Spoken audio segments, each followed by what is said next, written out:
Essa é a quarta mensagem da série. Eu quero começar lembrando vocês de que vivemos numa sociedade que premia a autoafirmação, celebra o ego, as conquistas, coisas grandes e maravilhosas e muito visíveis e expostas, mas não celebra tanto a humildade, ou não celebra quase nada a humildade. Se você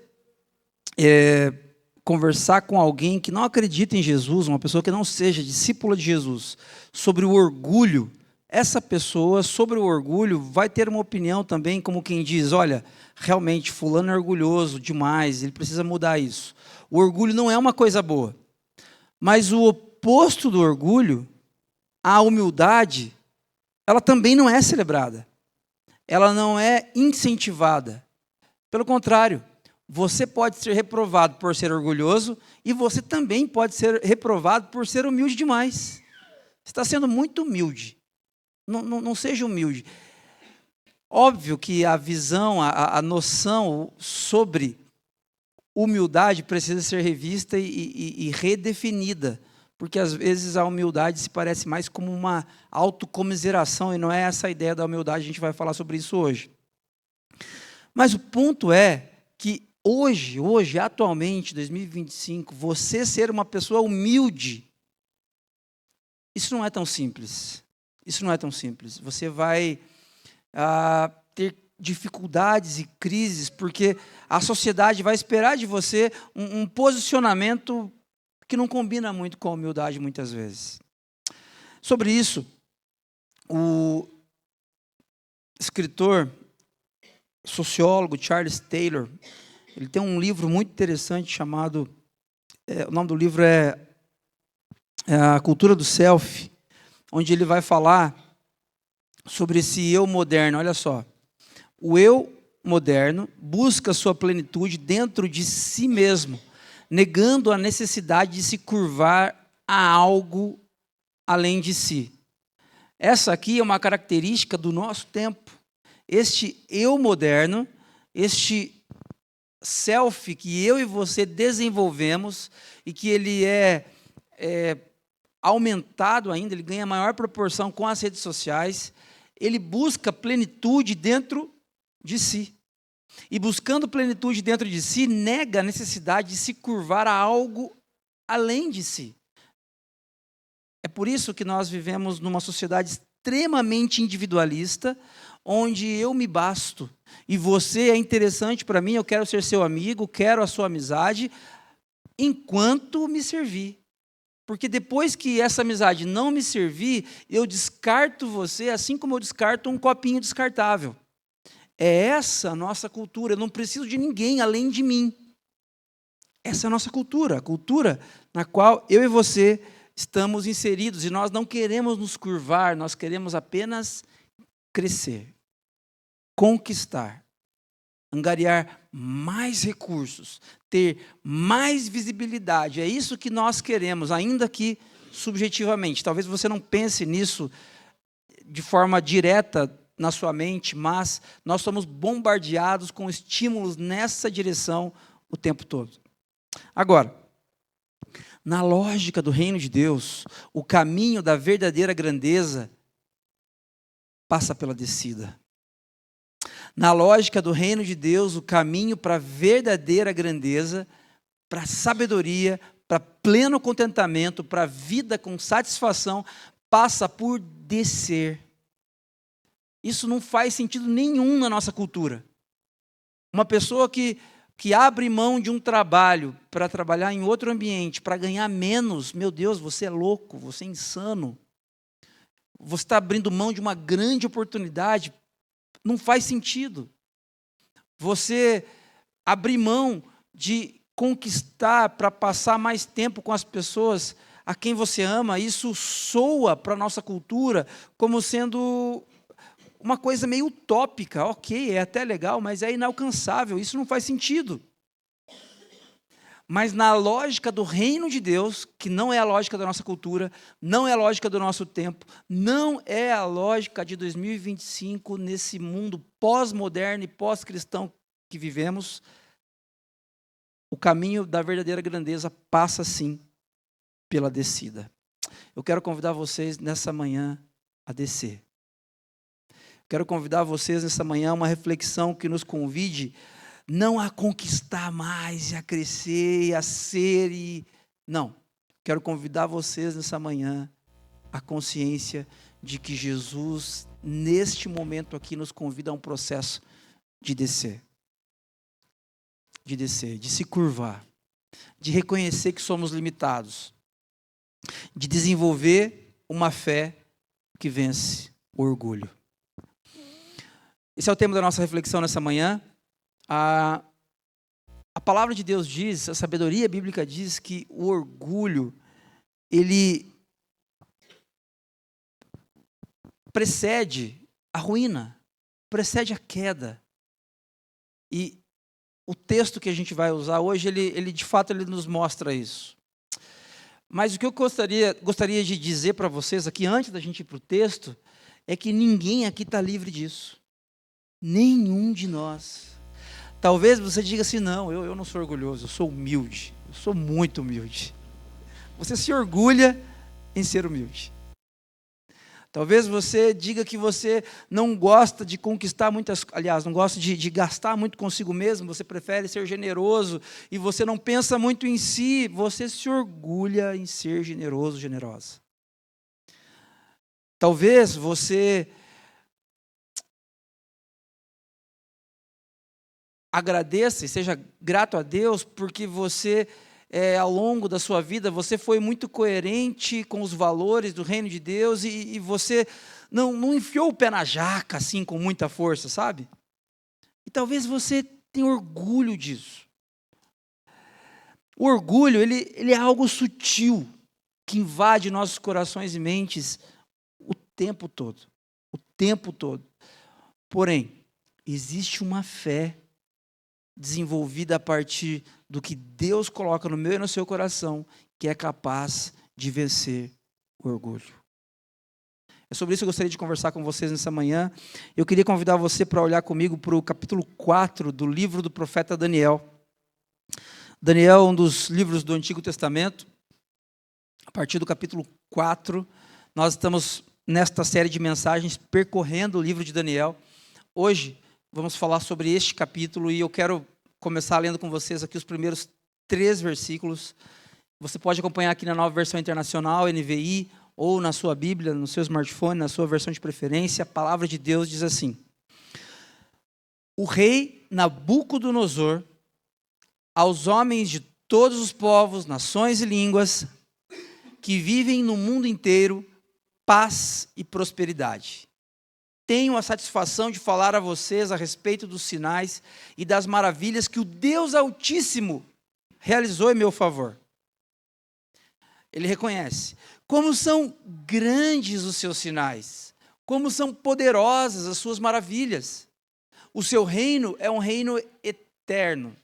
O seu domínio dura de geração a geração. Quem está falando isso aqui, irmãos e irmãs, é Nabucodonosor. É ele que está escrevendo essa carta de louvor a Deus. Mas por que ele está fazendo isso? Nabucodonosor é o rei da Babilônia. A palavra Babilônia na Bíblia é uma palavra que decorre de Babel, lá de Gênesis 11. Significa caos, desordem. Tudo que vai em oposição aos valores do reino de Deus. Por que alguém que lidera um império hostil e que se opõe ao reino de Deus escreveria versículos desses apontando para a grandeza de Deus? Porque esses 3 versículos, na verdade, eles são o encerramento do capítulo 4. Eles são uma espécie de spoiler do que vai acontecer neste capítulo. Essa é uma carta de louvor a Deus, escrita por Nabucodonosor após a sua recuperação. Aí a pergunta que vem é: que recuperação? Que papo é esse de recuperação? É sobre isso que a gente vai conversar agora. Uma fé que vence o orgulho, uma fé que escreve uma carta dessa aqui para Deus, é uma fé de alguém que já foi ferido. É uma fé de alguém que já teve os seus sonhos destruídos. É uma fé de alguém que já flertou ou já conviveu em ambiente de insanidade. Quem nunca? Apenas uma fé que já foi abalada, apenas uma fé de alguém que já viveu feridas, apenas uma fé de alguém que já se frustrou profundamente, estará capacitada em Deus o suficiente para vencer o orgulho. É interessante isso, porque quem aqui almeja o sofrimento? Quem aqui almeja a insanidade mental? Ninguém aqui almeja esse tipo de coisa. Mas, inevitavelmente, nós passaremos por desertos, por aflições. Semana passada nós dissemos, passaremos por fornalhas. E essas fornalhas, esses desertos, essas aflições, Deus usará isso para nos moldar, para moldar a nossa fé, para que de fato ela vença o orgulho. E se ela vence o orgulho, então a nossa fé não é sobre nós, é sobre Jesus. Ela expressa, ela revela alguém muito maior do que nós. E se Nabucodonosor, irmãos, um homem que liderava um império hostil à fé, escreve essa carta, a boa notícia é que eu e você também podemos escrever. Se ele, Nabucodonosor, consegue reconhecer que como são grandes os seus sinais, como são poderosas as suas maravilhas, o seu reino, Deus é um reino eterno, o seu domínio dura de geração em geração. Se Nabucodonosor consegue escrever isso aqui, nós também conseguimos, com as nossas vidas, expressar essas verdades. Para isso, quero convidar você a pensar comigo, para que isso aconteça. Uma fé que vence o orgulho, reconhece o engano da autossuficiência. A autossuficiência nos nossos tempos é uma virtude. Se você consegue ser autossuficiente, lá no seu trabalho vão chamar você de outra coisa, de proativo.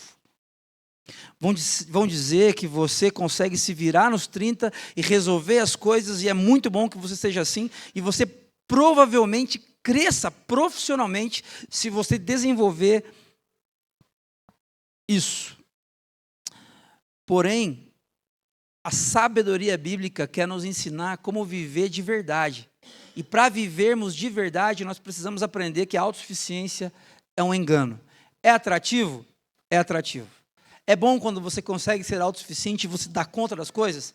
É ótimo. A gente se sente o melhor, o mais forte, a pessoa mais capaz do mundo. Mas isso é um engano. Isso é um engano. Olha o que o texto diz para a gente a partir do verso 5 de Daniel, capítulo 4. Eu quero convidar você a ler comigo aqui.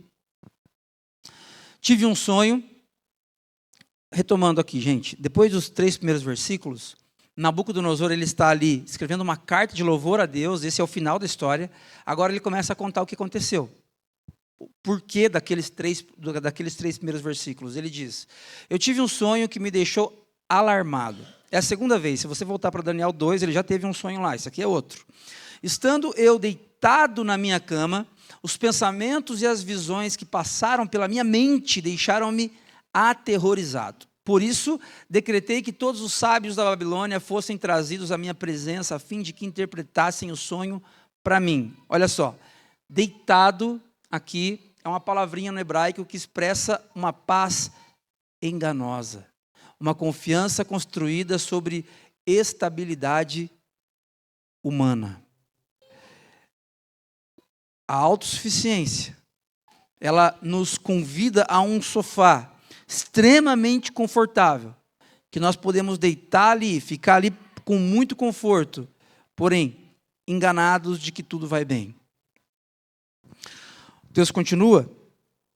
Quando os magos, os encantadores, os astrólogos e os adivinhos vieram, contei-lhes o sonho, mas eles não puderam interpretá-lo.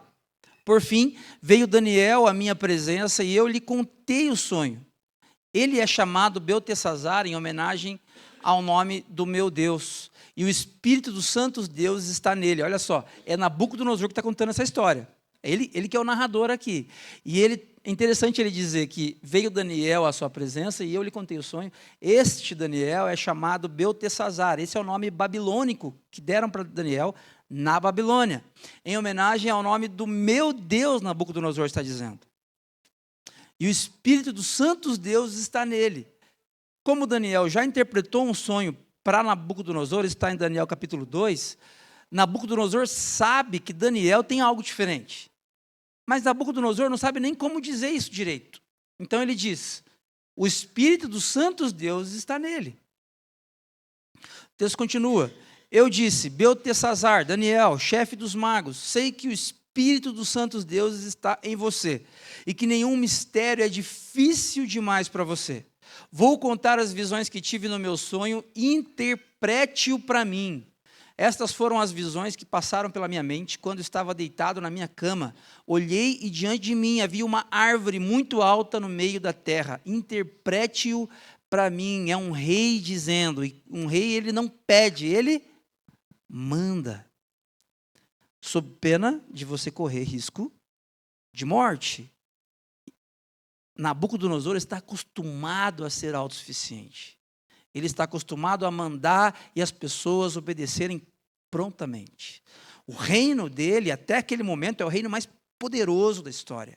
Ninguém viu nada próximo do que era a Babilônia naquele contexto. O texto continua, ele continua agora descrevendo o sonho. A árvore tornou-se tão grande e forte que a sua copa tocou o céu. Era visível até os confins da terra. Tinha belas folhas e muitos frutos. Nela havia alimento para todos. Debaixo dela, os animais do campo achavam sombra e as aves do céu viviam nos seus galhos. Todas as criaturas se alimentavam daquela árvore. Nas visões que passaram pela minha mente, quando estive deitado na minha cama, olhei e vi diante de mim um mensageiro santo que descia do céu. Ele gritou em alta voz: derrubem a árvore e cortem os seus galhos, arranquem as suas folhas, espalhem os seus frutos, fujam os animais debaixo dela e as aves dos seus galhos. Mas deixem o toco e as suas raízes, presos com ferro e bronze. Fique ele no chão em meio à relva do campo. Ele será molhado com o orvalho do céu e com os animais comerá a grama da terra. A mente humana lhe será tirada, e ele será como um animal, até que se passem 7 anos. A decisão é anunciada por mensageiros, os santos declaram o veredito, para que todos os que vivem saibam que o Altíssimo domina sobre os reinos dos homens. Ele os dá a quem quer e põe no poder o mais simples dos homens. Nabucodonosor conclui. Este é o sonho que eu, o rei Nabucodonosor, tive. Agora, Beltesazar, diga-me o significado do sonho, pois nenhum dos sábios do meu reino consegue interpretá-lo para mim, exceto você, pois o Espírito dos santos deuses está em você. Irmãos, irmãs, quando a gente olha para essas palavras, você talvez já consiga perceber mais ou menos para onde as coisas estão indo, só de ouvir ou de ler o relato de Nabucodonosor a respeito do seu sonho. Mas para ele nada disso aqui faz sentido. Nada disso aqui faz sentido. Por quê? Porque o orgulho é a incredulidade colocada em prática. O seu casamento, ele pode estar indo de mal a pior. O seu esposo, sua esposa já pode de repente estar procurando um advogado para proceder com o divórcio. Os seus filhos podem estar distantes de você emocionalmente, quilômetros e quilômetros e quilômetros de distância. E você nem perceber isso. A sua vida pode caminhar sem sentido, somente girando em torno de um ganho financeiro aqui, de um happy hour acolá, de um feriadinho que se aproxima ali, de pequenos ganhos de alegria para o seu coração e para a sua mente, e você nem percebe que você está doente, sabe por quê? Porque o orgulho é a incredulidade colocada em prática. O orgulho faz que eu não acredite nas coisas que meus olhos veem. É isso que acontece aqui com Nabucodonosor. Sobre isso, Eugene Peterson, pastor falecido em 2018, vai dizer: a autossuficiência espiritual é uma ilusão. uma tentativa de viver na realidade de Deus com as nossas próprias forças. Eu quero convidar você aqui nessa noite, como eu disse desde o começo, a descer. E uma das coisas mais importantes que a gente faz num relacionamento crescente com Jesus é reconhecer que viver a realidade de Deus nunca acontece com as nossas próprias forças. Porque nós somos falhos, fracos.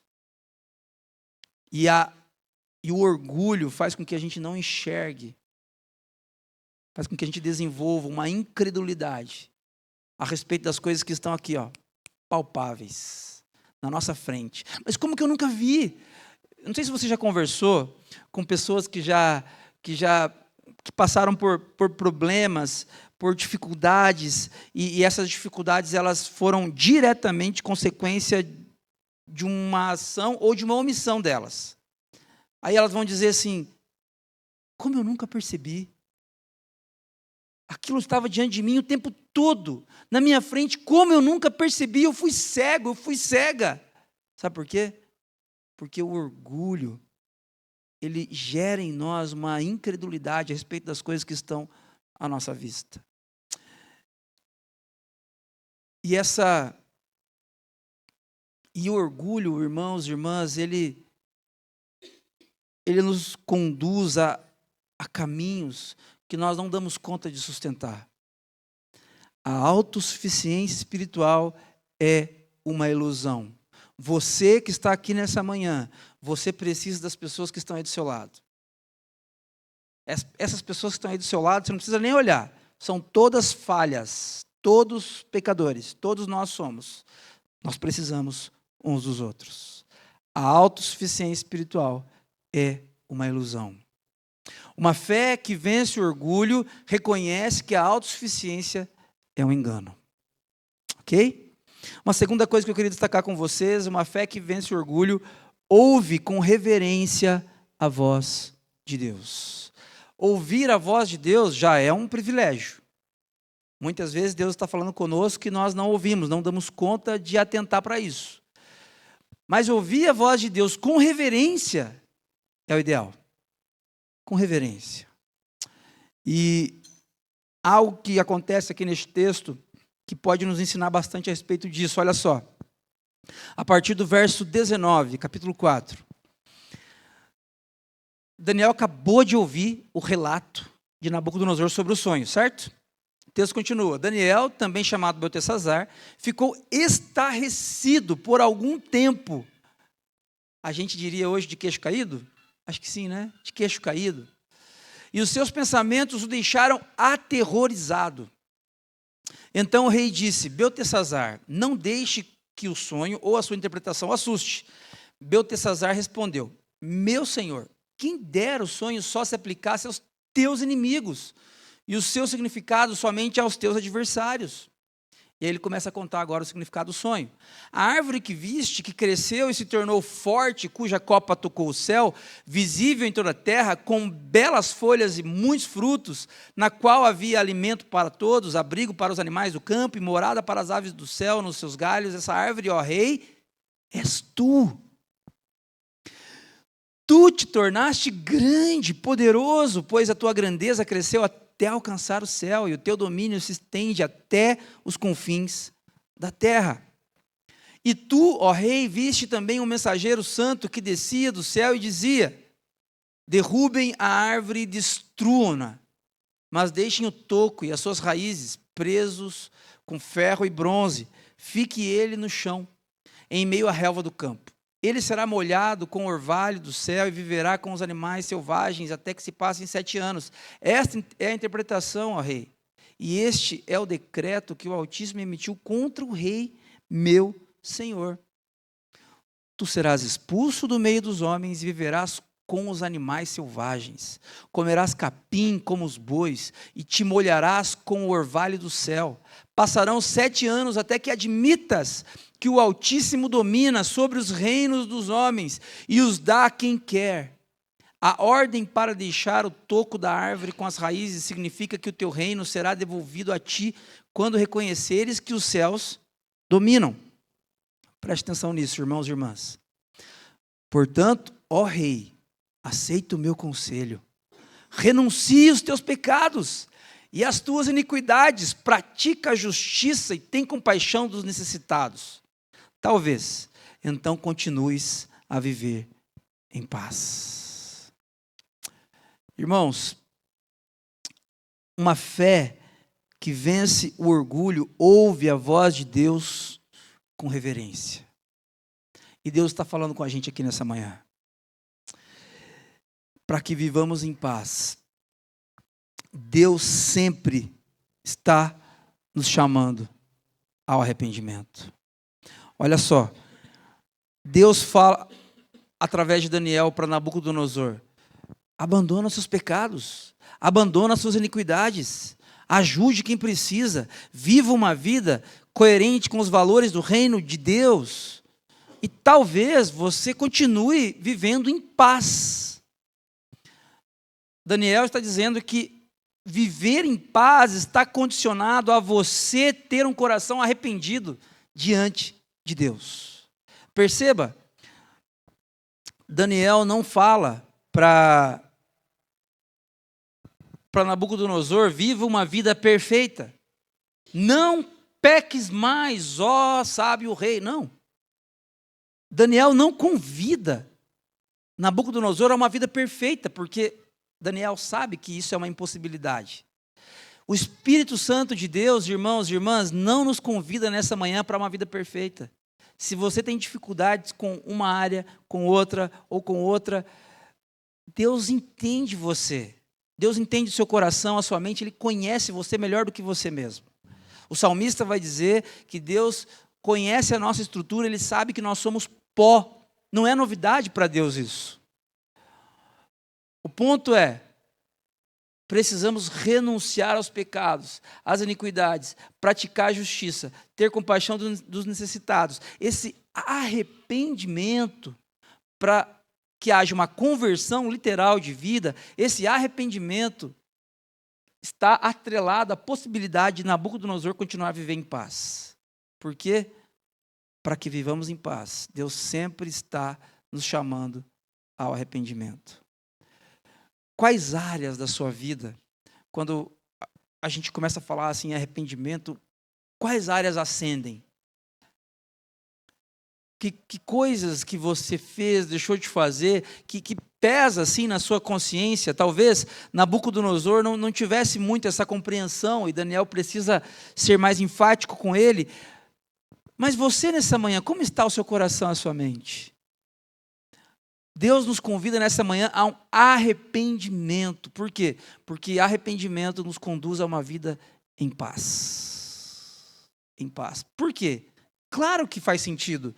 Pensa bem, você vacilou com o seu cônjuge. Você chega para essa pessoa que você ama tanto, que você optou por viver com essa pessoa a sua vida toda. Você chega para ela e diz assim: meu bem, me perdoa. Não é fácil falar isso, né? Quem é casado aqui sabe que é um abismo até você chegar nessa frase, nessa conversa. Ou você com o seu filho adolescente, você perdeu a paciência com ele, com ela, e você sabe que errou. Aí você chega para esse seu filho e fala: filhão, me perdoa, papai está arrependido. Me perdoa.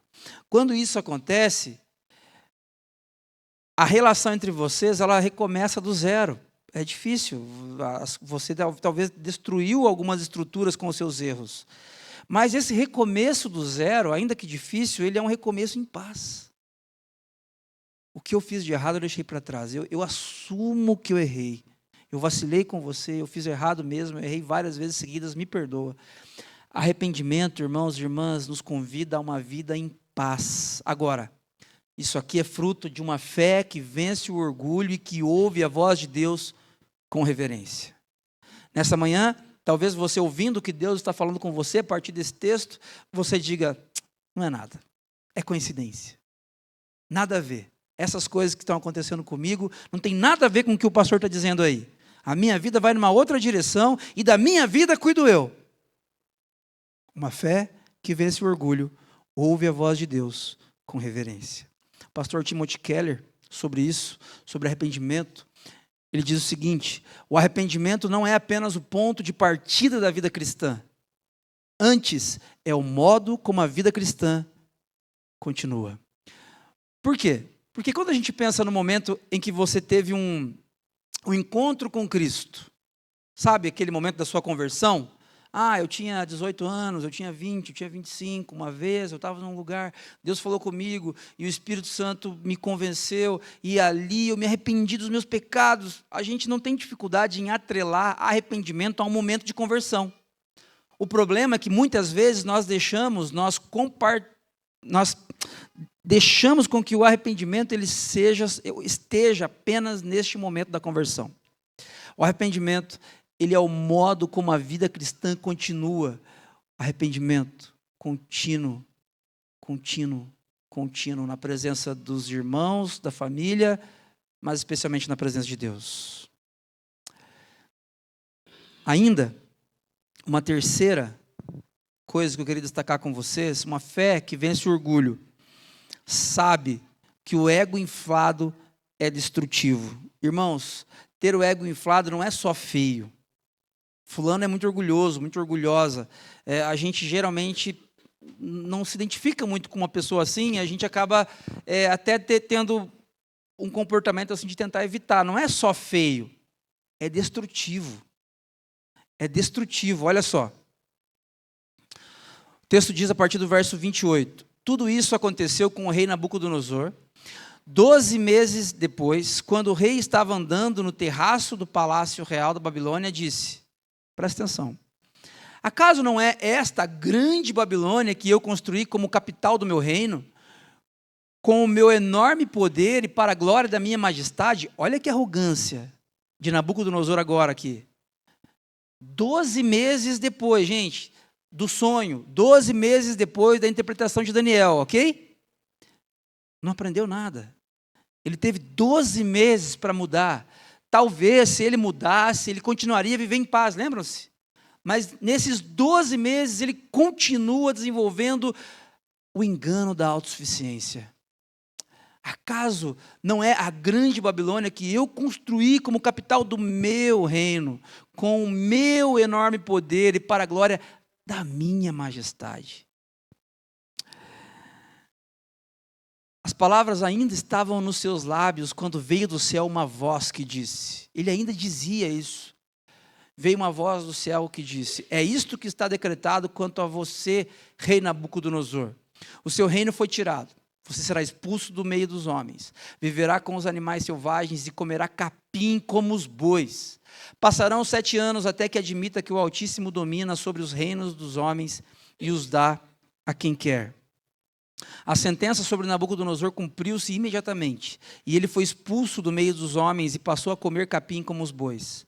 O seu corpo foi molhado com o orvalho do céu, até que os seus cabelos e pelos cresceram como as penas da águia, e as suas unhas como as garras das aves.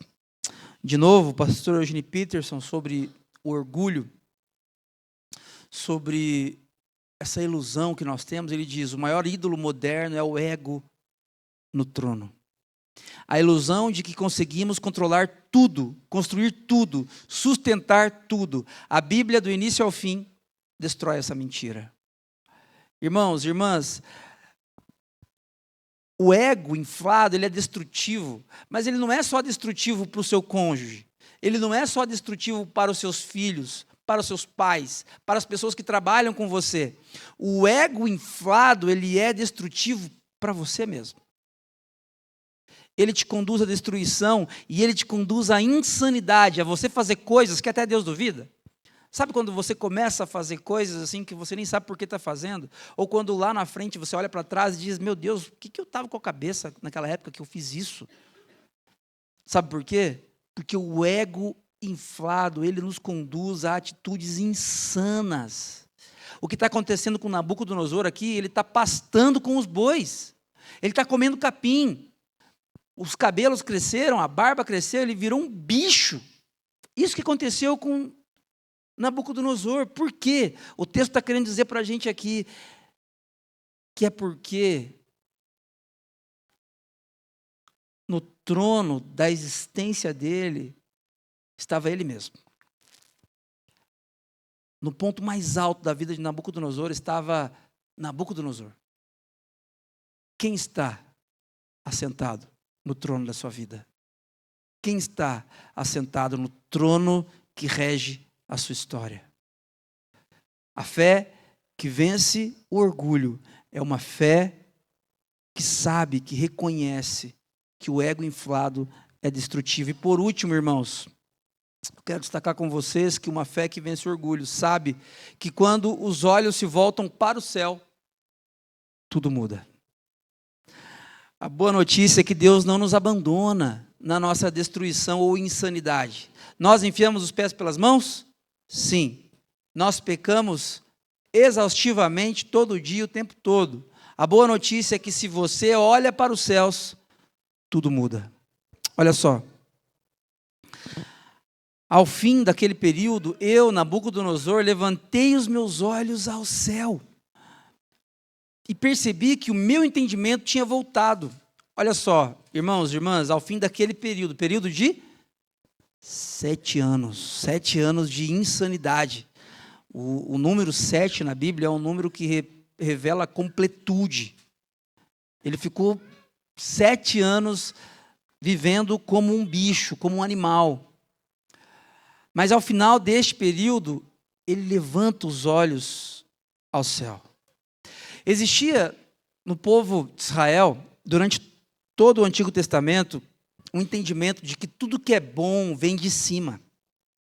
O povo de Israel começou a desenvolver essa mentalidade desde o dilúvio, quando Deus envia muitas chuvas como forma de juízo, mas também como forma de criar uma nação, um povo.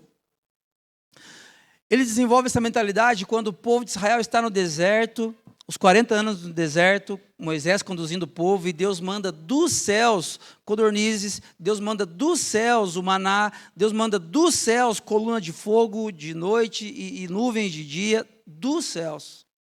Quando Jesus é batizado, dos céus vem uma voz.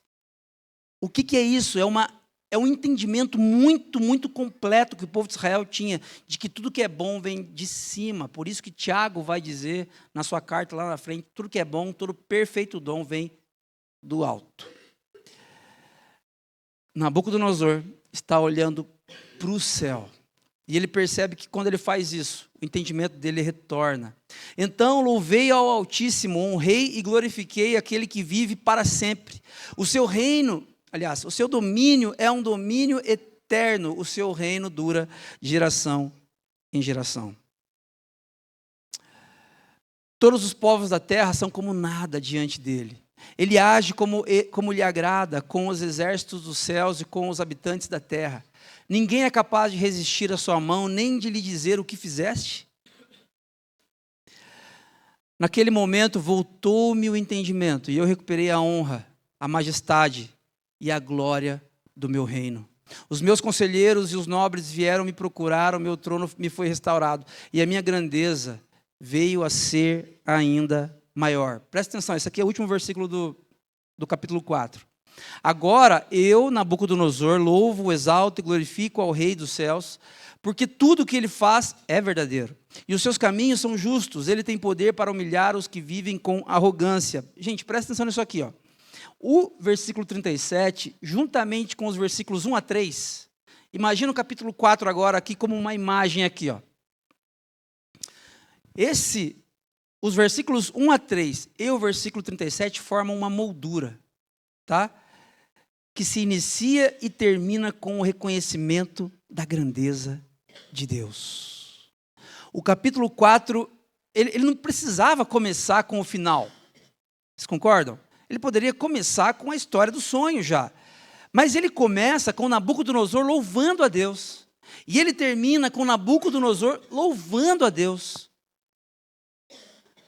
A ideia aqui para nós, leitores deste capítulo 4 hoje, é entendermos de que do início ao fim, o que importa não é o meu orgulho, não é o que eu quero, é a grandeza de Deus. Nabucodonosor era grande? Era grande. A Bíblia fala que o reino dele era um reino pomposo, maravilhoso para a época, mas infinitamente menor, incomparável com a grandeza de Deus. Olha só, temos sanidade emocional e espiritual quando deixamos de olhar para nossos impérios e olhamos para a grandeza do Deus dos céus. Você quer viver bem? Você quer viver bem emocionalmente? Você quer viver bem espiritualmente? Tenho certeza que sim. Essa é uma pergunta retórica. Claro que você quer. Então, pare de olhar para si mesmo. Pare de olhar para a construção dos seus impérios e olhe para os céus. À medida que Nabucodonosor olha para os céus, ele fica são, ele fica bem. Sobre isso, de novo, Timothy Keller, a verdadeira humildade não é pensar menos de si mesmo, mas pensar menos em si mesmo. Às vezes, nós, com a intenção de sermos humildes, nós acabamos praticando a autocomiseração. Você começa a dizer, não, eu sou de boa, eu sou fraco, eu sou pobre mesmo, é que eu sou muito humilde, eu sou assim, eu sou incapaz de fazer mal a alguém, eu sou eu. E, na verdade, você só fala de si mesmo. Falando que você é humilde, você só fala de si mesmo. Isso não é humildade. Humildade não é você pensar menos de si mesmo, mas pensar menos em si mesmo. Isso é humildade. E uma fé que vence o orgulho é uma fé que nos convida a pensar menos em nós mesmos. Quem fez isso maravilhosamente, em contraste com Nabucodonosor, é Cristo. Paulo vai dizer aos Filipenses, embora sendo Deus, Jesus não considerou que o ser igual a Deus era algo a que devesse se apegar, mas esvaziou-se a si mesmo. Se Nabucodonosor quer crescer, e na gana de crescer, ele encontra destruição e insanidade, Jesus, ele se esvazia. E porque Jesus se esvazia, o Pai o glorifica. O Pai o glorifica. Nosso mestre é Jesus. Cristo é o verdadeiro contraste da Babilônia, irmãos. O nome dessa série é Vidas de Contraste. Cristo é o verdadeiro contraste da Babilônia. Enquanto o mundo celebra o orgulho, ele nos convida ao arrependimento. As pessoas, a cultura, as redes sociais nos lembram diariamente de que você tem que ser duro, você tem que ser você mesmo, você não tem que baixar a cabeça para ninguém, porque você é o cara. Essa história do livro de Daniel e a vida de Jesus nos lembram de que nós precisamos nos arrepender. Nós precisamos nos arrepender dos nossos pecados. Enquanto o mundo constrói impérios para si, Jesus constrói uma cruz para nos salvar.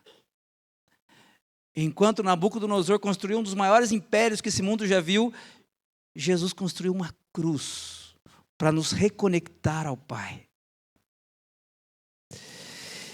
E preste atenção nisso. Enquanto o mundo enlouquece tentando ser Deus, Jesus nos cura e nos lembra de que somos humanos e nos restaura a imagem do Pai. Você não precisa dar conta de tudo. Você não precisa ser Deus. Você não precisa carregar todos esses pratos. Você não vai dar conta. Você não é Deus. Você é humano. E como um ser humano, a imagem do Pai, você pode ter uma fé fortalecida pelo Espírito que vence o orgulho. Está tudo bem. Jesus está aqui nessa manhã, irmãos e irmãs, para nos fazer descer. Desça do pedestal, desça desse bloco onde você pisa, que é você mesmo. Desça. Faça como Jesus, e em vez de construir impérios, construa uma vida baseada na cruz. E construindo essa vida, em vez de se tornar um Deus admirado, amado por todas as pessoas, sabe o que você vai ser? Você vai ser um humano. Amado por quem você de verdade é. O que a gente pode levar para casa, para a gente pensar e refletir hoje, durante essa semana? Quero convidar você a pensar comigo em algumas coisas. Primeiro, pare de tentar carregar tudo sozinho.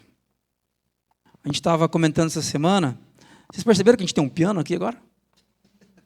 Esqueci de falar isso, William? Esqueci de falar isso. Eu ia falar, esqueci.